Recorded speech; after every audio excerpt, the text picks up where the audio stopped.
아침에 나로 주의 인자한 말씀을 듣게 하소서.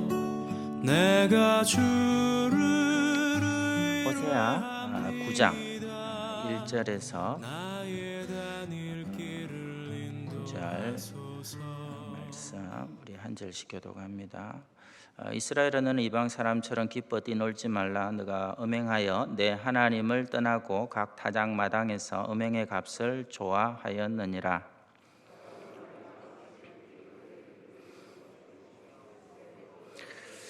그들은 여호와의 땅에 거주하지 못하며 에브라임은 애굽으로 다시 가고 아수르에서 들어온 것을 먹을 것이니라.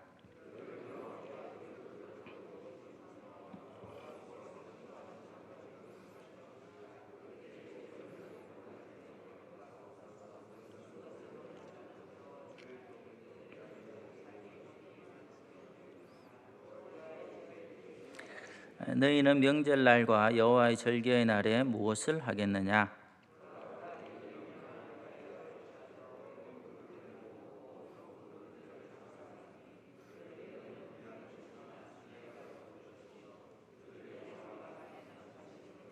형벌의 날이 이르렀고 보응의 날이 온 것을 이스라엘이 알지라. 선지자가 어리석었고 신에 감동하는 자가 미쳤나니 이는 내 죄악이 많고 내 원한이 큼이니라.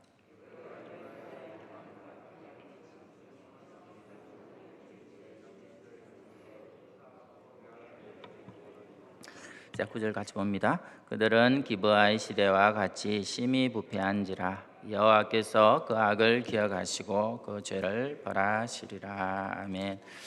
우리가 잘 아는 대로 우리나라 사람들은 독특한 공동체 의식이 있습니다. 그게 말로 표현이 되지요. 잘 아시는 대로 그 말은 다름 아닌 우리라는 것이죠. 그죠? 우리 집, 우리 아빠, 우리 형아. 창민이가 맨날 지 형을 부를 때 우리 형아 이랍니다. 동생은 지 하나밖에 없거든요. 그런데도 무조건 우리 형아입니다. 이거보다 제일 심한 게 뭐죠? 우리 남편입니다. 우리.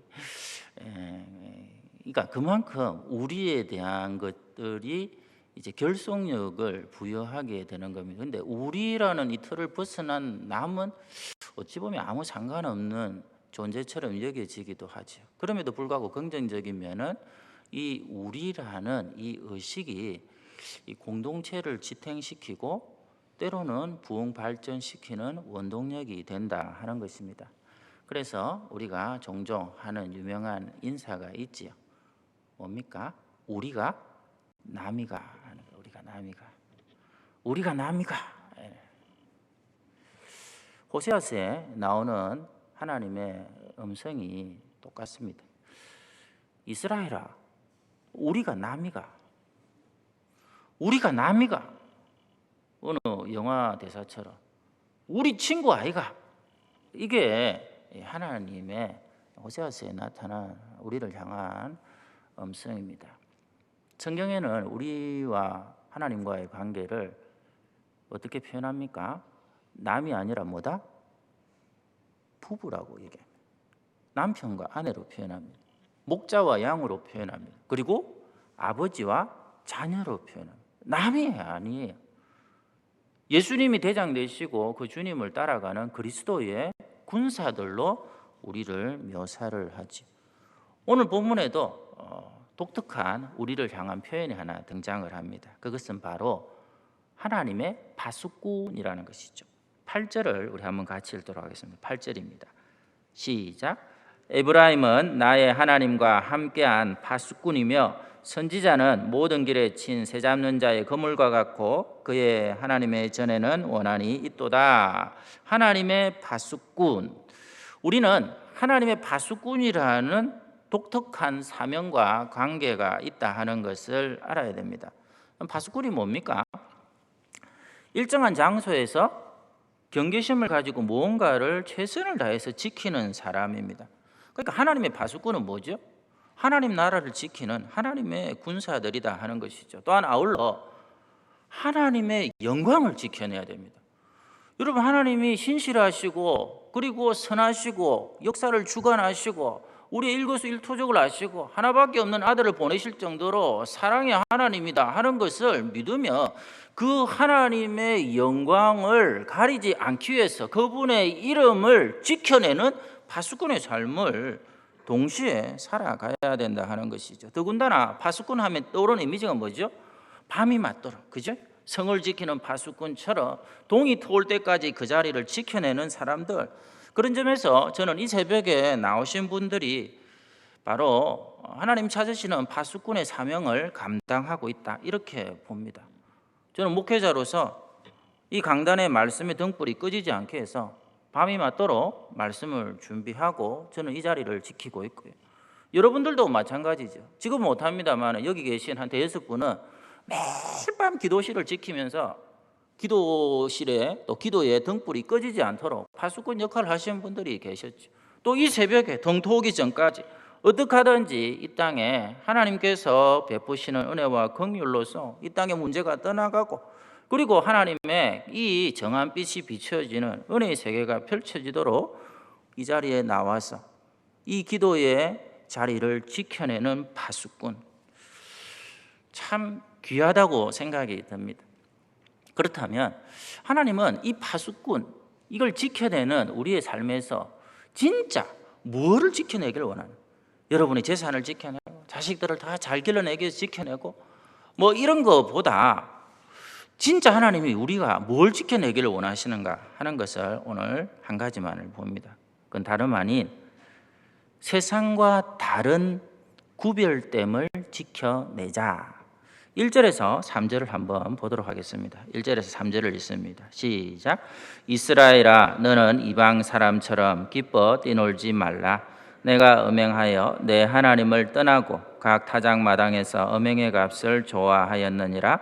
타작마당이나 술터리 그들을 기르지 못할 것이며 새 포도주도 떨어질 것이요 그들은 여호와의 땅에 거주하지 못하며 에브라임은 애굽으로 다시 가고 아수르에서 들어온 것을 먹을 것이니라.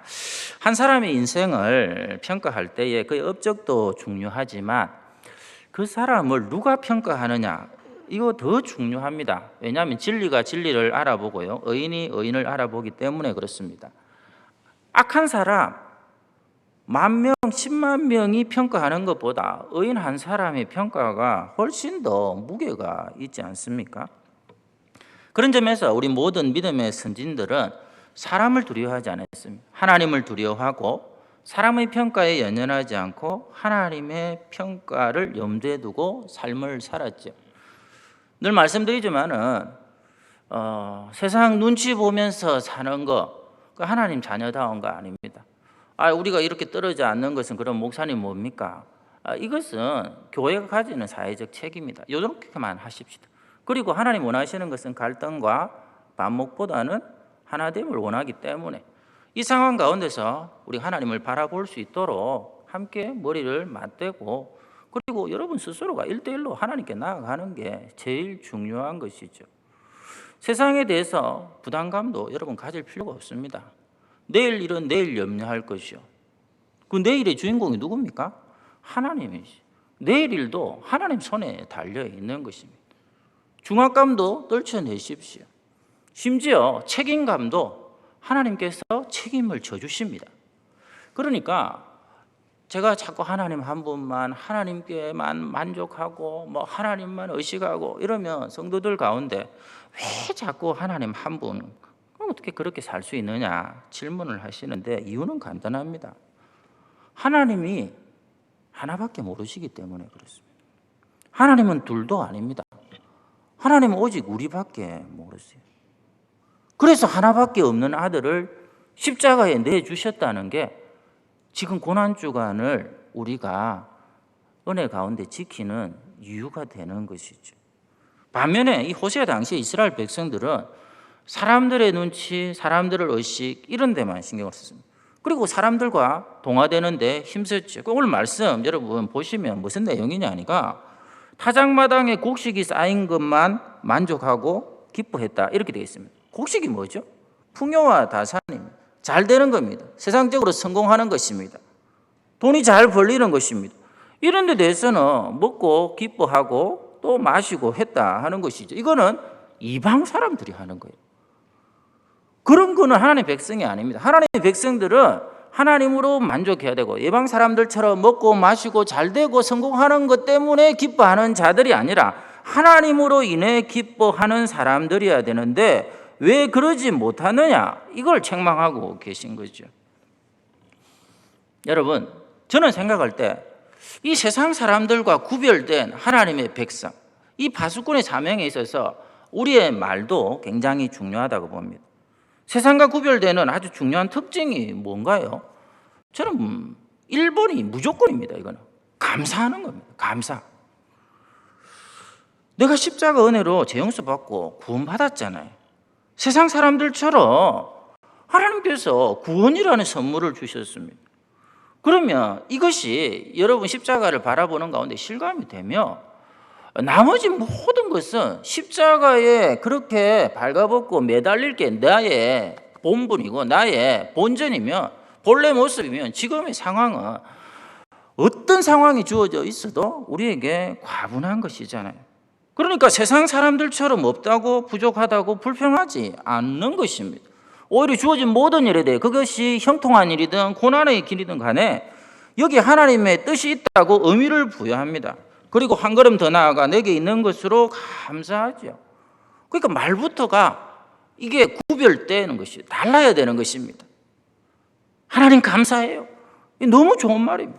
행복해요. 너무 좋은 표현입니다. 얼마나 많이 주셨습니까? 무엇보다 여러분 믿음 주셨죠. 또 좋은 교회 이렇게 넉넉한 자리로 예배할 수 있는 그런 공간 주셨죠. 또 함께 나만 오는 것이 아니라 이렇게 이 새벽을 지키는 좋은 성도들도 주셨죠. 그리고 더 중요한 건 이 새벽에 지금 나올 수 있는 건강도 주셨죠. 좋은 목사님도 주셨죠. 아멘 안 합니까? 근데 세상 사람들은 안 그래요. 여러분들이 주변에 있는 믿지 않는 분들하고 얘기를 해보세요. 하나에서 10까지 못 잡아먹어서 안달입니다. 물론 이게 천성이 약간 낙천적이고 긍정적인 분들은 가끔씩 계시더라고요. 허구한 염려합니다. 어느 정도냐면 7절 말씀, 8절 말씀에 보면 어떻게 되느냐니까 이방을 따라가던 이스라엘 백성들이 어느 정도냐면 원망을 하는 게 아니라 뭐를 했다? 하나님의 전에까지 와서 원한이 있는 거예요. 이게 원망을 넘어서서 한이 맺혀서 살아가더라 하는 것입니다. 얼마나 심각합니까? 왜 그렇죠? 현재는 불만이고 미래는 불안하기 때문에 그렇습니다. 그러나 성도들은 그러면 안 돼. 우리의 미래에 대해서 하나님이 멋진 계획을 가지고 있다. 이거를 믿는 것입니다. 그래서 지금 이 순간이 최고로 행복한 시간 되어야 됩니다. 미래는 하나님의 손에 있고 하나님이 책임져 주시죠. 얘기 드렸죠. 징계라는 헬라어 단어가 뭐다? 파이데이아, 파이디아, 파이디온.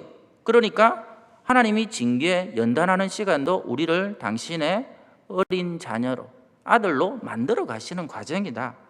그러니까 우리 인생을 어려운 때에도 하나님이 아름답게 만드시고 단장하는 시간이라고 믿는 것.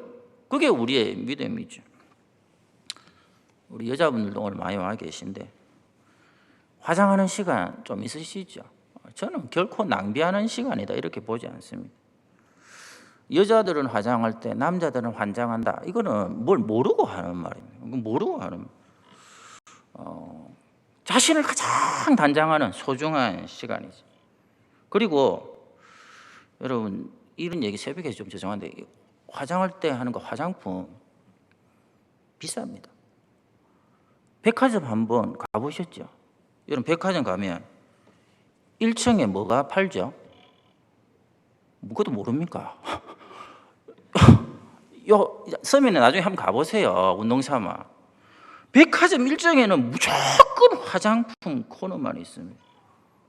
남자 거 없어요. 제가 가보니까 남자 거는 귀 뒤에 제 좋아하는 빵집만 2개 있더라고. 남자는 무조건 위로 올라가야 됩니다. 그리고 지나가다 이렇게 얘기하는 거 들었는데 엄청 비쌉니다.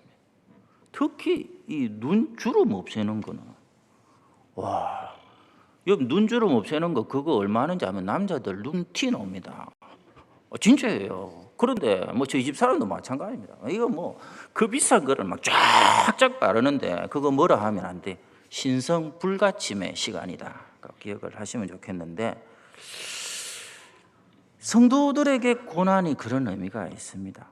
누가 뭐라고 해도 힘든 게 분명한데 하나님이 내 영혼을 아름답게 하시는 시간이고 하나님과의 관계가 돈독해지는 시간이고 무엇보다도 세상과 다르게 한번 살아보지 않겠느냐 하는 하나님의 뜻이 있기 때문에 그 속에서도 하나님을 잠잠히 바라고 이겨낼 수가 있죠. 매 순간 행복하게 살 수 있습니다. 여러분의 자녀들, 손주들, 어린아이들은 마냥 행복하지 않습니까? 평생을 그렇게 살 수가 있습니다.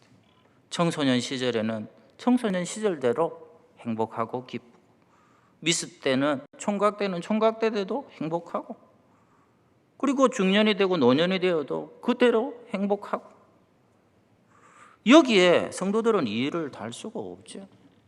근데 어릴 때 요즘은 고민하는 애들이 있더라고. 뭐가 그래 세상사가 복잡한지. 저도 좀 그랬어요. 저도 어릴 때 그냥 살면 되는데 막 어른이 되고 싶더라고요. 그래가지고 아버지 출근하고 나면 장롱에 넥타이 꺼내가 이거 이렇게 연습하다가 목 졸려가지고 죽을 뻔한 적도. 청소년 때는 막 방황하고, 요즘 아이들 부모를 원망하고, 그리고 결혼 안 되고 취직 안 되고 이러면 그것 때문에 다 고민하고, 결혼하고 나서는 또 애 낳고 기저귀 갈다가 막 짜증내고, 한평생 불행한 겁니다. 제가 이게 엊그제 집사람한테서 들었는데요. 그게 나왔다며, 무슨 예능 프로의 퀴즈 프로그램에 나이가 요즘은 다 이렇게 다르게 조정이 된다며. 우리나라는 뭐죠?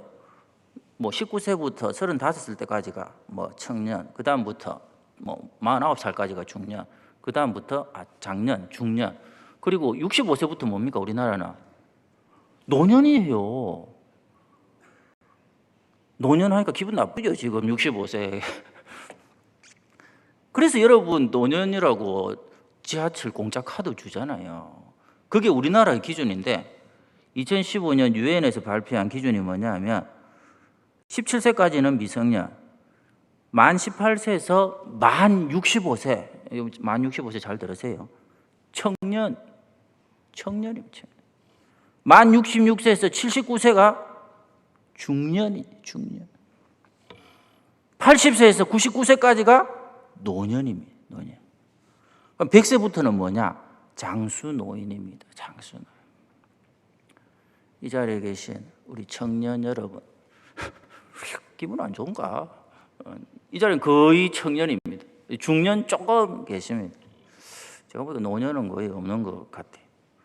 여러분, 청년 때 행복하시고 중년을 아름답게 사시고 99세 노년도 하나님 은혜 가운데 마음껏 누리시고, 또 이 가운데 100세 이후에 장수 노인으로서 하나님 앞에 영광 돌리고 구별 때문에 이 바수꾼의 사명으로 살아가시는 성도들 꼭 되시기 바랍니다. 여러분, 우리 안에 하나님의 주신 구원에 대한 감격이 있으면 정말 그렇게 살 수 있습니다. 지금의 은혜를 누리고 감사하고 지금 행복하면요, 이 지금이 잇대어져 가지고 앞으로도 계속해서 하나님의 은혜와 축복이 주어지는 것입니다. 저는 우리 성도들 보면 참 대단하다고 느낍니다. 온 세상이 죽는다 소리밖에 없죠. 못 살겠다 소리밖에 없지. TV를 보면 세상이 곧 망할 것 같습니다. 또 실제로 그런 느낌을 받는 우리 성도들의 삶의 형편들도 있다고 들었습니다. 근데 오늘 새벽에도 나와서 보세요. 여러분 잘 웃잖아요. 웃고 살잖아요. 기뻐하잖아요. 마음속에서 하나님을 바라볼 때 우리 속에 주어지는 평강이 있지 않습니까? 실제로 이제 우리가 헌금을 하는 것을 뭐 처음에는 이제 안 올리다가 온라인 헌금이라도 하겠다 하는 분들이 있어서 그걸 주부에 홈페이지에 올렸는데, 제가 재정부에서 이렇게 보고를 받는다 해야 될까요? 헌금하신 분 명단을 보면 깜짝 놀랍니다. 제가 알거든요. 지금 2달 동안 수입이 하나도 없는 분인 걸 제가 뻔히 아는데 하나님 앞에 감사한금을 하더라고요. 감사한금 그것도 적지 않게 하는 거예요. 진짜 힘든데 또 어떤 분들은 선교 헌금을 진짜 적지 않은 금액을 엄청난 헌신을 하는 분들도 계시고, 이거 사람의 힘으로는 안 되는 거예요. 하나님이 주셔야 되고요. 그 마음과 손길을 하나님이 붙들고 계시기 때문에 세상과 다른 구별됨의 모습으로 하나님께서 앞으로의 삶 가운데 역사하실 그 일을 기대하며 하는 거죠.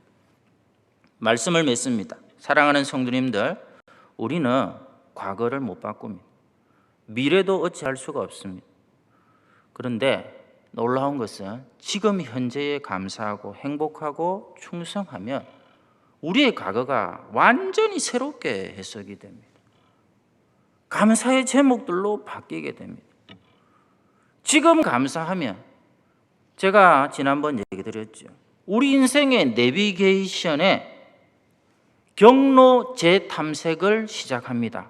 이 하나님의 음성이 떨어지면서 미래의 길이 새롭게 열리는 것이죠. 왜? 우리가 믿는 하나님이 역사의 주관자이시기 때문에 그렇습니다. 그래서 인생 자체가, 지금 청년을 사시고 중년을 사시는 우리 성도님들이 앞으로 99세 노년이르기까지, 그 위에 장수 노인으로 모세처럼 120세까지 그 눈이 흐려지지 않고 기력이 다하지 않을 정도로 하나님의 영광 속에 살아가는 그 기적의 삶, 그 구별됨의 삶의 주인공으로 하나님의 파수꾼의 사명을 감당하시길 축원합니다. 기도하도록 하겠습니다. 우리 시간 함께 기도합니다. 세상은 다 죽는다 못 산다 하고 있습니다. 아우성이지만 우리는 그 가운데 하나님이 계시고 하나님이 주신 구원이 있고, 이 고난주간에 우리를 사랑해서 이 땅에 오신 아들 예수님의 불붙는 은혜가, 사랑과 손길이 있기 때문에 우리는 이겨낼 수도 있고 감사할 수 있습니다. 오늘 이 시간 기도할 때에 우리 인생에, 우리 자녀들의 삶에 하나님의 경로 재탐색이 시작되게 하시고, 하나님이 내신 은혜의 길, 축복의 길, 시온의 대로를 새롭게 달려가는 역사가 일어나게 해주십시오. 큰 수술을 앞두고도 전화하시는 권사님이 지금까지만 살한 것만 해도 감사밖에 없다, 이렇게 얘기하시는 거 보면서 우리 성도님들 너무너무 귀합니다. 그 마음으로 지금도 하나님께 감사하는 이것이 계속 이어졌습니다. 앞으로도 축복의 시간으로 하나님께서 역사하실 수 있도록, 무엇보다 이 나라와 온 세계 가운데 횡행하는 이 큰 재난과 문제를 하나님 속히 해결하셔서 온 성도들이 영광 가운데 하나님께 예배할 수 있는, 찬양할 수 있는 그날을 속히 주시도록 우리 함께 기도하도록 하겠습니다. 기도하겠습니다. 하나님 아버지 감사합니다. 여호와 하나님,